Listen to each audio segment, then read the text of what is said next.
নমস্কার, আমি মজিম শেখ। নেটওয়ার্ক মার্কেটিংয়ের সঙ্গে দীর্ঘদিন ধরে যুক্ত। আজকে সফলতার সঙ্গে অ্যালটোসের সঙ্গে দীর্ঘদিন যুক্ত রয়েছি এবং সাফল্যের সঙ্গে কাজ করে চলেছি। তাই আমি বিদেশ থেকে যেটুকু শিখেছি সেটুকু একটা ছোট্ট পয়েন্টের মধ্যে দিয়ে শেয়ার করতে চাইছি যে এই বিদেশে দুই ধরনের মানুষকে দেখা যাবে।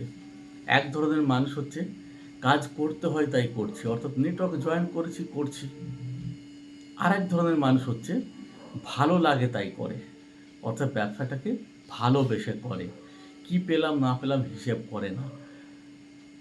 নেটওয়ার্ক মার্কেটিং মানুষের সঙ্গে কথা বলার কাজ, তো কথা বলতে ভালো লাগে, প্রেজেন্টেশন দেওয়ার কাজ, প্রেজেন্টেশন দিতে ভালো লাগে। বাট উল্টো দিকের কিছু মানুষকে দেখি, যদি বলি তবে করবে, যদি বলি মিটিং করুন তবে মিটিং করবে, যদি বলি প্রোগ্রাম করো তবে প্রোগ্রাম করবে, যদি বলি রিপারচেস ডেস এসে গেছে পারচেস করুন তাহলে পারচেস করবে, আবার অনেকবার বোঝানোর পরে করবে। তার মানে কি দাঁড়ালো? তারা মন থেকে করছে না, আমি বা আপনি বলছি তাই তারা করছে। তো এই শ্রেণীর মানুষরা কিন্তু সফল হয় না, আর এর সংখ্যাটাই বেশি। আর যে শ্রেণীর মানুষ নিজের ইচ্ছাই করে, নিজের দিমাগ দিয়ে করে, ভালোবেসে করে, এটা আমার কাজ ভেবে করে, সে রোজ এমন কিছু কাজ করে চলবে যা আপনি জানতেও পারবেন না, কিন্তু সে জানে এটা আমার কাজ।